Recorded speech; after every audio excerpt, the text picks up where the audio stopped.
Salut à tous, je suis content de vous retrouver pour cette matinale du 22 février.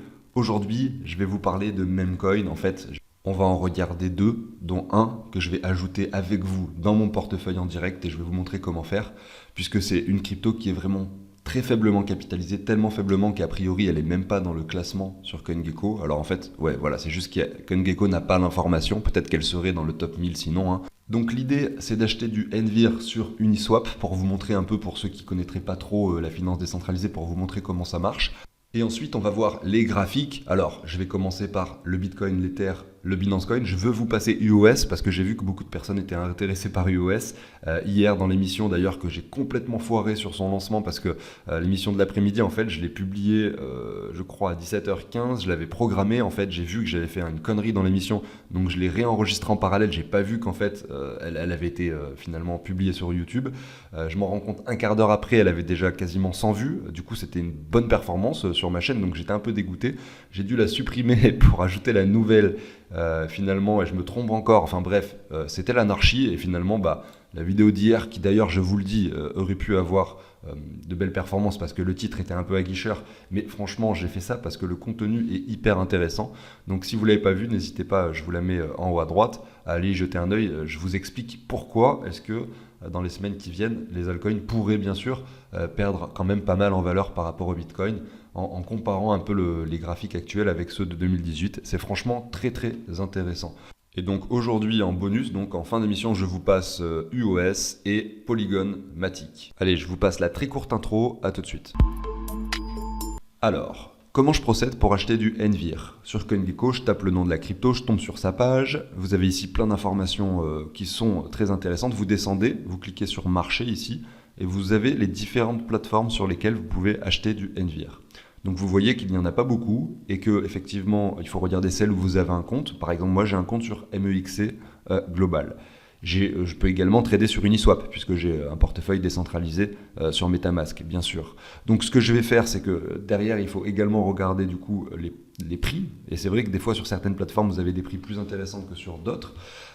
Malgré tout, il faut quand même vérifier parce que des fois, CoinGecko, il peut se tromper. On voit qu'en fait, Uniswap, c'est pas le plus intéressant. Mais on va quand même regarder ça. Sinon, si je vois que c'est vraiment pas intéressant, je ferai pas la transaction et j'irai l'acheter sur MEXC Global. Donc vous prenez du coup l'adresse du token. Vous avez le petit bouton pour le copier ici. Regardez, vous allez sur Uniswap. Là, j'ai déjà connecté mon wallet. Vous collez du coup l'adresse du token. Vous êtes sûr d'être sur le bon. Donc il vous met un petit avertissement. Mais si vous avez chopé l'adresse sur CoinGecko, normalement il n'y a pas de souci. Voilà. Vous ajoutez ensuite le token. Voilà, j'ai 0,74 Ether. Et on va dire que j'en achète 0,1 Ether. On voit qu'il m'en donne 3770. On voit que le price impact est de moins 23%. Donc clairement, en fait, quand on voit ça, on se dit simplement qu'il ne faut surtout pas acheter du NVIR sur Uniswap. D'ailleurs, il vous interdit de le faire. Hein. Il vous dit impact trop élevé sur les prix. Parce que si votre achat impacte à moins 23%, ça veut dire qu'il n'y a aucune liquidité. Donc ça veut dire qu'en fait, il faut l'acheter sur une plateforme d'échange centralisée. À ce moment-là, vous regardez les volumes sur 24 heures. Et donc, c'est vrai que regardez MEXC Global, on est sur 347 000 de volume. Donc, 5 198 $, ça représente 2% de profondeur. En gros, si j'en achète 200 $, je vais faire varier finalement le cours de peut-être, je sais pas, faudrait faire le calcul, mais vraiment pas beaucoup. Donc, je vais pas me prendre la tête et je vais aller l'acheter sur MEXC Global. Je ferai ça en off. Je continue avec le Bitcoin. On voit qu'on est en train de passer en ce moment même, à l'instant où je tourne la vidéo, en dessous des 24 000 $. Donc c'est vrai qu'on est venu chercher ce point de résistance quand même très très précis qui représentait donc les 25 200. Regardez sur le graphique, les mèches ont vraiment touché de façon précise ce niveau-là. On a ouvert un trade, un short d'ailleurs à cet endroit-là pour essayer de jouer effectivement un 3 pour 1, c'est-à-dire un risque-reward de 3 pour 1. Avec un risque de 10 $, on pourrait pourquoi pas en gagner 30 si le Bitcoin décidait de revenir vers les 22 000. Je pense que j'ai remis mon ordre de vente avec vous. D'ailleurs, je peux vous montrer le graphique en question, hein, BTC USDP sur Bybit. Voilà, on va se remettre en daily. D'ailleurs, ce ne sera pas plus mal pour faire cette analyse du Bitcoin ici. On est toujours sur le daily et je tiens quand même à préciser une certaine différence sur ce graphique par rapport à ce point qui avait été touché ici en août. On voit qu'en août, à ce moment-là, quand on a touché ce niveau des 25 000, on avait un RSI extrêmement élevé, vous voyez, qui poussait vers le haut. Et là, c'est pas du tout pareil ce qu'on a, c'est-à-dire qu'on a déjà un RSI qui a énormément dégonflé. Alors, en fait, si on regarde, on est quasiment sur les mêmes niveaux qu'avant, mais on peut s'attendre bien sûr que si jamais le Bitcoin revient par exemple sur les 22 000, eh bien, on a un RSI qui dégonfle et qui finalement confirme et casse ce niveau-là pour revenir chercher des niveaux de vers les 30, quelque chose comme ça. Et en fait, ça pourrait pourquoi pas se traduire par la suite par la cassure de cette ligne. Et en fait, moi, ce que je vois quand je regarde ça, c'est qu'on a de nombreuses mèches qui viennent toucher cette ligne des 25 000, 1, 2, 3, 4, et après avoir les niveaux plus précis. Mais en fait, regardez, si je positionne vraiment ma ligne sur les 25 000, voilà, on a 1, 2, 3, 4, 5 bougies quand même qui viennent la chercher. Donc on sent que les différents acteurs de ce marché ont envie de briser cette résistance par le haut. Et on l'a vu, c'est pas anodin d'ailleurs, hein. Je fais ça un petit peu, comme je le disais, ces émissions du matin, je les enregistre quasiment en live. Donc, si je vous remontre Descent Trader, il y a cette liquidité à venir chercher. Et je ne serais pas étonné que dans les jours qui viennent, peut-être semaines qui viennent, justement le marché pousse vers ce niveau des 28 000 pour aller les chercher, hein, ces mèches, vous voyez, avec ce creux qui se trouve ici sur les 28. Donc maintenant, là, on est redescendu un petit peu plus bas. On voit qu'il peine à casser cette résistance. Mais à force d'essayer, forcément, à un moment, elle va céder. Pourquoi est-ce qu'elle va céder ? C'est parce que, en fait, de façon logique, plus on teste un niveau de résistance, plus il a de chances de céder par la suite. Parce que, effectivement, là, il y a beaucoup de vendeurs qui se sont manifestés pour empêcher finalement la cassure de ce niveau. Les 4 jours suivants, c'est la même chose. Et donc, forcément, ça veut dire que pour pouvoir empêcher la cassure de ce niveau, il faut effectivement mettre de l'argent en jeu, en tout cas des bitcoins en jeu, pour les vendre, pour faire en sorte justement que ce marché ne perce pas cette ligne de résistance. Et jusqu'à quand finalement est-ce qu'il y aura assez de liquidité sur cette zone des 25 000 pour empêcher la cassure? C'est ça la question. Et plus on la teste, plus on vient liquider et on vient pourquoi pas file les ordres de vente que les personnes ont. C'est-à-dire que, je vous prends un exemple, là, je ne vous parle pas forcément que de contrats dérivés, je vous parle également de marché spot, c'est-à-dire que toutes les personnes qui ne croient pas forcément beaucoup en la blockchain, qui ont commencé à investir dans les zones vraiment pas intéressantes, aux alentours des 40, 50, 60 000 dollars sur le Bitcoin, ont vraiment paniqué sur cette zone des 16 000, et dès qu'on revient sur des niveaux qui leur semblent plus ou moins raisonnables, ils se séparent de leur Bitcoin. Donc, ces personnes-là, finalement, peut-être qui étaient encore dubitatives sur le marché, sont présentes pour revendre en fait en masse sur les niveaux clés, notamment celui des 25 000. Et effectivement, plus on vient le chercher, ce niveau, et moins il y aura de Bitcoin en vente. Et voilà. Et s'il n'y a plus assez de vendeurs et beaucoup d'acheteurs, et quand je parle de beaucoup d'acheteurs, je parle de grosses entités qui veulent venir chercher cette liquidité à tout prix, et bien à ce moment-là, peut-être que ce niveau pourra céder. Voilà. Donc maintenant, si on regarde ce graphique, moi en termes de trading, j'ai ouvert effectivement ce trade sur Bybit. J'ai cette ligne de support qui est bien dessinée, qu'on peut revenir tester. Ici aux alentours des 22 500, il y a un joli profit à prendre je pense sur ce trade avec un 2 pour 1, 2,5 pour 1 forcément. Quelque chose qui reste quand même hyper intéressant. Maintenant si ce n'est pas atteint, c'est possible également, peut-être qu'on va continuer de pousser très fort sur ce marché et aller chercher le stop loss. Et le trade sera perdant bien sûr. En tout cas, c'est clair et net que je pense quand même l'avoir mis sur un bon point de résistance, ce trade. Et donc qu'il soit gagnant ou perdant, je ne regretterai pas de l'avoir fait. Puis évidemment, de toute façon, des trades, on ne peut pas tous les gagner, on le sait. On regarde maintenant l'Ether. Alors ça va être rapide, on l'a déjà passé hier par rapport au dollar. On voit qu'on est sur un joli W en devenir, enfin peut-être en tout cas. Et si on regarde le cycle de 2018, on a vu qu'effectivement ce qui s'était passé sur l'Ether pendant cette période, on a eu en fait le Bitcoin qui était monté de 5 aux 14 000 en 2018 et l'Ether qui avait continué sur sa lancée. Donc ça peut laisser présager pourquoi une perspective de cassure de W ici sur l'Ether, c'est-à-dire une clôture au-dessus des 2000 $. Mais bon, sur le court terme, on l'a vu, on est plutôt sur une hésitation avec le Bitcoin qui est sur une forte résistance et donc l'Ether qui pourrait également avoir du mal effectivement à performer tant que le Bitcoin effectivement ne casse pas ces 25 000 qu'on vient d'étudier ensemble à l'instant. Maintenant, si je regarde le Binance Coin, celui-ci je ne l'ai pas passé hier, effectivement il a un graphique encore plus joli que celui de l'Ether. C'est-à-dire que là, sa valeur actuelle est beaucoup plus importante que sa valeur avant Bull Run de 2021. Donc il y a une réelle prise de valeur qui s'est opérée.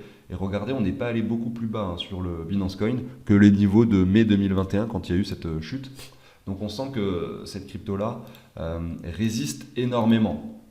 On pourra regarder son graphique par rapport au Bitcoin pour voir un petit peu la pertinence vraiment du Binance Coin. On a eu une impression de W ici, finalement, qui a été confirmée, mais qui derrière se retrouve avec un retracement assez important. Alors pourquoi ça? Regardez, si je prends un Fibo, on voit que cette structure elle n'était pas très propre puisque on n'était pas revenu chercher les zones de rechargement. Et en fait, ce qu'on est en train de faire maintenant, c'est revenir chercher cette zone justement de rechargement. Vous voyez, on est dans la zone là, de rechargement, ici aux alentours des 259 à 222 $.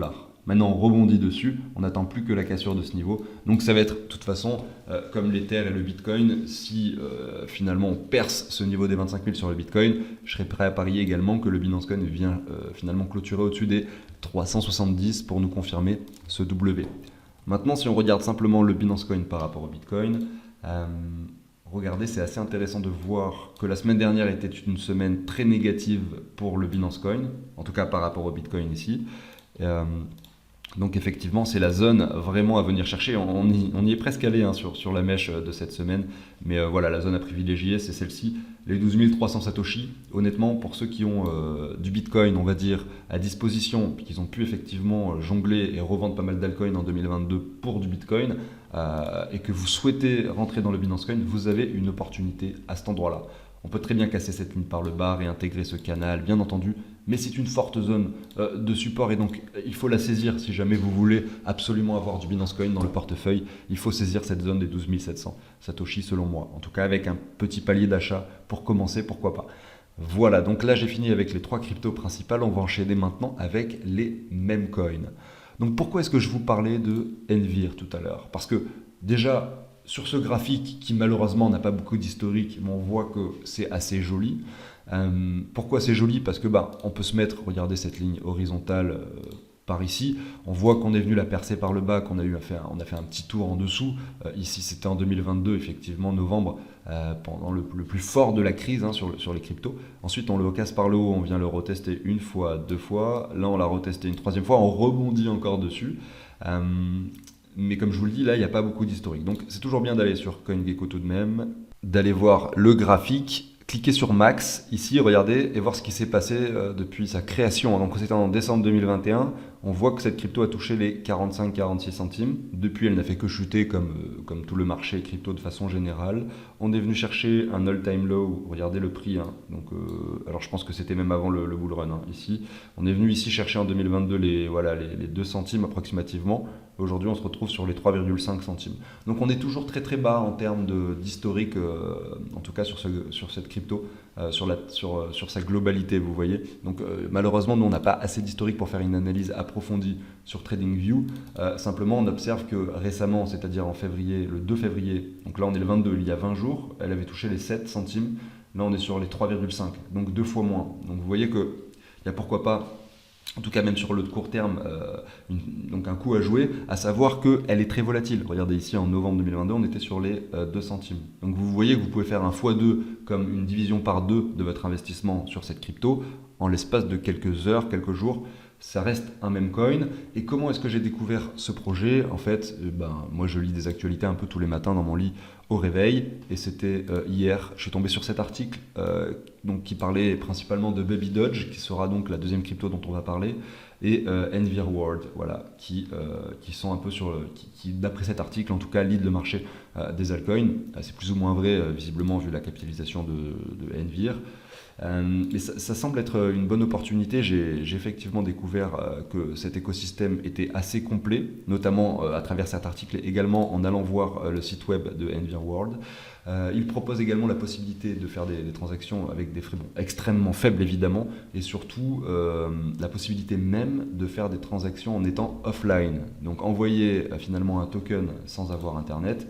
Bon, c'est plutôt cool, je trouve, à voir comment ça se traduit, puisque j'ai pas vraiment pu essayer, bien sûr, vous en doutez. Mais en tout cas, il y a beaucoup de choses que je trouve très intéressantes sur ce projet. Je vous invite, pourquoi pas, à vous renseigner plus avant d'investir. Moi, il faut savoir que de toute façon, d'ailleurs, il y a un partenariat avec Consensus également. Ouais, j'ai vraiment lu beaucoup de choses intéressantes. Je vous invite déjà, je vous mets l'article dans la description si vous voulez le regarder.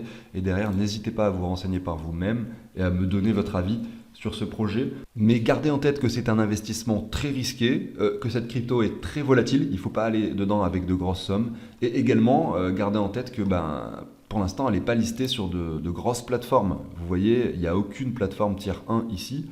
Ce qui confirme que votre investissement sera forcément très risqué, mais derrière, si jamais ça marche, vous pouvez espérer, pourquoi pas, sur ce genre de projet qui semble prometteur, des fois 100, des fois 500. Vous voyez? Maintenant, la probabilité pour que ça arrive, elle est quand même très faible. Ça reste quelque chose de très risqué, je le rappelle, mais effectivement, vous n'avez rien sans rien. Plus vous prenez de risques, plus vous pouvez avoir de belles performances à l'avenir. Donc ça, c'était pour Envir. On va regarder le Baby Dodge, qui lui a déjà fait ses preuves. Pour le coup, on n'est pas sur le même acabit. C'est-à-dire que le Baby Dodge est déjà dans le top 100. Alors en fait, pas vraiment. Il est 106e parce qu'il a un petit peu chuté ces dernières heures. Mais peu importe. Regardez ici Baby Dodge, son graphique depuis sa création. On voit que le sommet se trouve finalement pas beaucoup plus haut qu'actuellement. Donc là, on a 4200. Et là, on a combien? 5700, vous voyez? Donc on a vraiment une petite différence, à peu près 20% de différence entre le sommet donc récent et le sommet de Baby Dodge depuis sa création.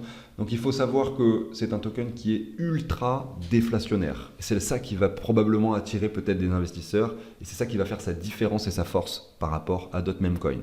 À savoir que Envir également est déflationnaire, mais je ne sais pas dans quelles circonstances. Le token que je vous expliquais et que je vous montrais juste avant.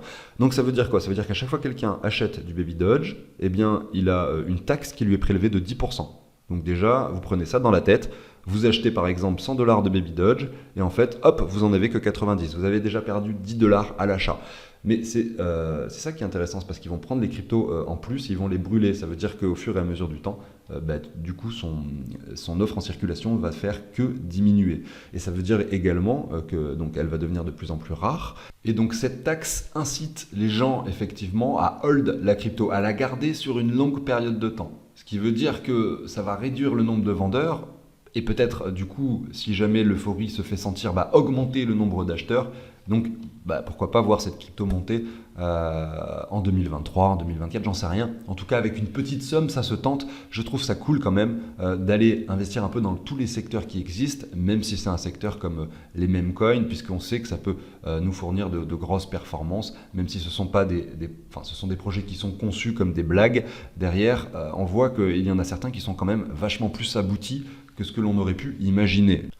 Donc en termes de graphique sur TradingView, voilà ce qu'on a. Donc on a un Baby Dodge quand même qui, regardez, depuis le 26 décembre a énormément performé. Donc il y a quand même des niveaux qui sont plus intéressants que d'autres si jamais vous voulez faire un investissement. Vous pouvez reprendre cette hausse tout simplement et voir que ce retour dans cette zone de rechargement, donc c'est compliqué parce que là sur TradingView ils mettent des puissances -9. Donc bref, là on a 2892, donc un investissement entre les 2100 et les 1600 semble pourquoi pas intéressant. Donc à checker ce graphique, voir où est-ce qu'on ira. Mais en tout cas, c'est vrai que là, cette euphorie commence à se traduire par une bougie rouge. Et vous voyez qu'à chaque fois qu'on a eu des bougies assez extrêmes comme ça, regardez ce qui s'est suivi par la suite. Des chutes assez importantes. Il faut plutôt essayer de choper des bottoms, évidemment, c'est logique. Donc c'est peut-être pas maintenant qu'il faut investir sur le Baby Dodge. C'est pour ça qu'en début d'émission, je vous disais que j'achète du Envir parce qu'elle est intéressante graphiquement. J'aimerais bien acquérir aussi du Baby Dodge avec de faibles quantités pour me diversifier un peu. Les meme coins, évidemment, ça représente même pas 1% de mon portefeuille dans leur globalité, mais je trouve ça intéressant, pourquoi pas d'en avoir quand même. Donc voilà pour le Baby Dodge. Je vais finir cette émission, comme je le disais, avec Matic et UOS. Je commence par Matic.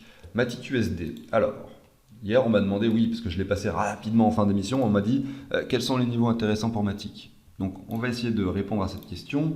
Déjà en le regardant par rapport au dollar, c'est clair et net que le premier niveau qui semble vraiment très intéressant, c'est celui-ci. Je vous le mets à l'écran. Donc si vous êtes vraiment pressé, que vous avez vraiment envie d'acheter du Matic, peut-être qu'il faut saisir les 38 de haut, 1,09 $.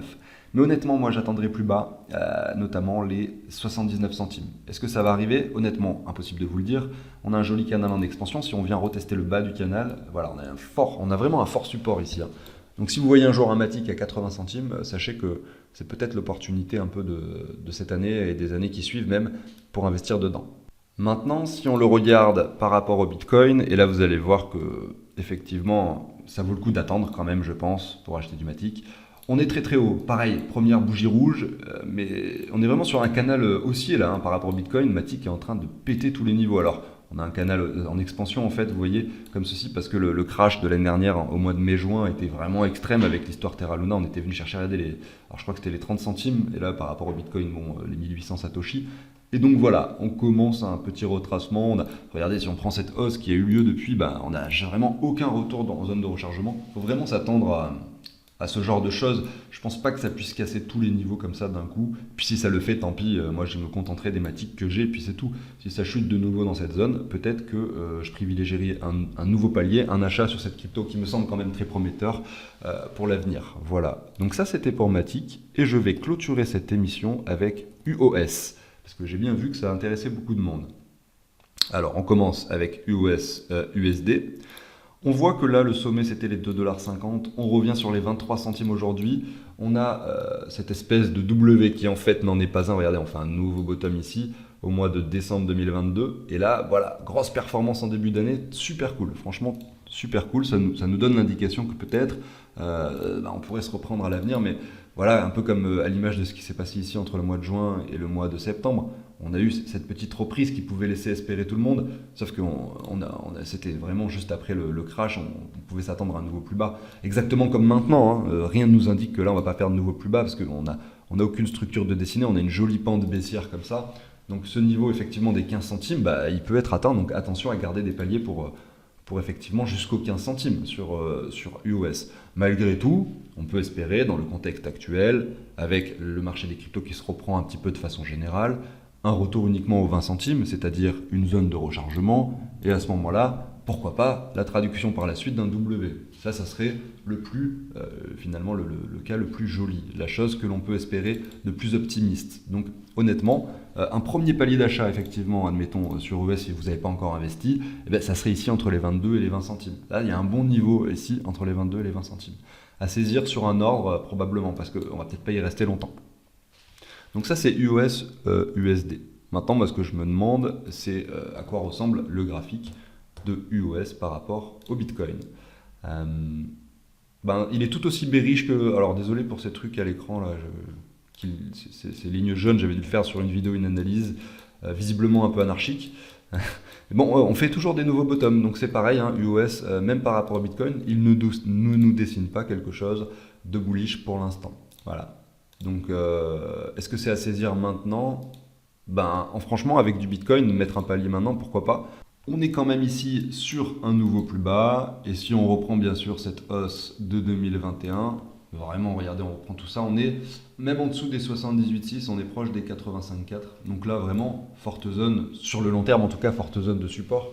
Voilà, on voit que le RSI également, regardez, se reprend un peu légèrement. C'est-à-dire que on n'est pas sur un plus bas sur le RSI, on a même, pourquoi pas du coup, cette jolie divergence qui est en train de se dessiner. Si on prend en compte ce sommet, on va avoir du mal à la casser, ça va prendre du temps. Mais bon, c'est déjà un début de quelque chose, et tant que voilà, le RSI arrive à tenir cette ligne, on peut pourquoi pas imaginer encore un rebond sur UOS. Donc ouais, ça fait partie, je pense, des cryptos qui n'ont pas vraiment connu leur hausse, même ce début d'année 2023 n'a pas été un début d'année fabuleux pour UOS, donc on peut s'attendre à quelque chose d'intéressant dans les mois, semaines, et bien sûr années qui viennent. J'arrive sur la fin de l'émission, pensez à l'abonnement, au like si le contenu vous plaît. Cet après-midi, il n'y aura pas d'émission parce que je ne suis pas chez moi, je ne pourrai pas enregistrer la deuxième vidéo du jour. Je parlerai donc du portefeuille fictif, puisque les mardis, c'est le portefeuille fictif. Du coup, demain, je pense. Voilà, je vais essayer de voir comment je m'arrange. En tout cas, on se retrouvera bien sûr demain matin pour la matinale première heure. Je vous souhaite une excellente journée. À bientôt. Ciao tout le monde.